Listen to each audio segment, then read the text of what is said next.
दूसरी पुतली चित्रलेखा की कहानी। अगले दिन जैसे ही राजा भोज ने सिंहासन पर बैठना चाहा तो दूसरी पुतली बोली, जो राजा विक्रमादित्य जैसा गुणी हो, पराक्रमी हो, यशस्वी हो, वही बैठ सकता है इस सिंहासन पर। राजा ने पूछा, विक्रमादित्य में क्या गुण थे? पुतली चित्रलेखा ने कहा, सुनो, एक बार राजा विक्रमादित्य की इच्छा योग साधने की हुई। अपना राजपाट अपने छोटे भाई भर्तृहरि को सौंपकर अंग में भभूत लगाकर जंगल में चले गए। उसी जंगल में एक ब्राह्मण तपस्या कर रहा था। देवताओं ने प्रसन्न होकर उस ब्राह्मण को एक फल दिया और कहा, जो इसे खा लेगा वह अमर हो जाएगा। ब्राह्मण ने वह फल को अपनी पत्नी को दे दिया। पत्नी ने उससे कहा, इसे राजा को दे आओ और बदले में कुछ धन ले आओ। ब्राह्मण ने जाकर वह फल राजा को दे दिया। राजा अपनी रानी को बहुत प्यार करता था। उसने वह फल अपनी रानी का दे दिया।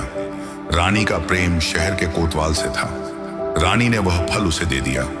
कोतवाल एक वेश्या के पास जाया करता था। उसने वह फल वेश्या को दे दिया।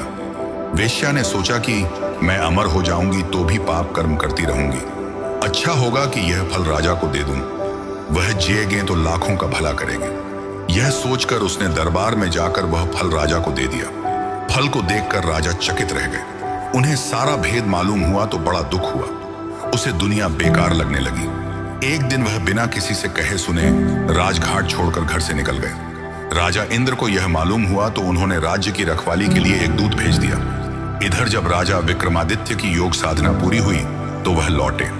दूत ने उन्हें रोका। विक्रमादित्य ने उससे पूछा तो उसने सब हाल बता दिया। विक्रमादित्य ने अपना नाम बताया, फिर भी दूत ने उन्हें न जाने दिया। बोला, तुम विक्रमादित्य हो तो पहले मुझसे लड़ो। दोनों में लड़ाई हुई। विक्रमादित्य ने उसे पछाड़ दिया। दूत बोला, मुझे छोड़ दो, मैं किसी दिन आपके काम आऊंगा। इतना कहकर पुतली बोली, राजन, क्या आप में इतना पराक्रम है कि इंद्र के दूत को हराकर अपना गुलाम बना सको? तीसरे दिन जब राजा सिंहासन पर बैठने लगे तो तीसरी पुतली चंद्रकला ने रोककर कहा कि पहले विक्रमादित्य जैसे कार्य कर दिखाओ, तभी इस पर बैठना उचित होगा। और फिर उसने कथा सुनाई। एक बार पुरुषार्थ और भाग्य में यह विवाद हुआ कि कौन बड़ा है। दोनों का झगड़ा इतना बढ़ा कि वे देवराज इंद्र के पास पहुंचे, लेकिन इंद्र किसी निष्कर्ष पर न पहुंच सके और उन्हें विक्रमादित्य के पास भेज दिया। विक्रमादित्य ने निर्णय के लिए 6 महीने का समय लिया और समाधान खोजने वेश बदलकर प्रजा और अन्य राज्यों में घूमते रहे।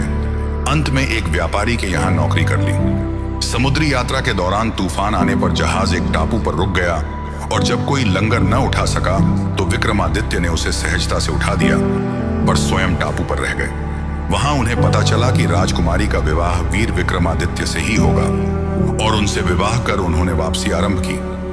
मार्ग में एक सन्यासी ने उन्हें अदृश्यता और सफलता प्रदान करने वाली माला तथा सोने से पूर्व कोई भी आभूषण देने वाली छड़ी दी।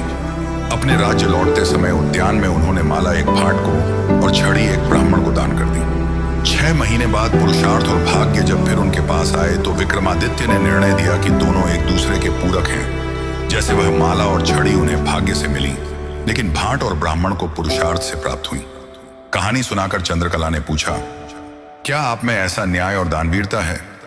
राजा सोच में पड़ गए और तीसरे दिन भी सिंहासन पर नहीं बैठे।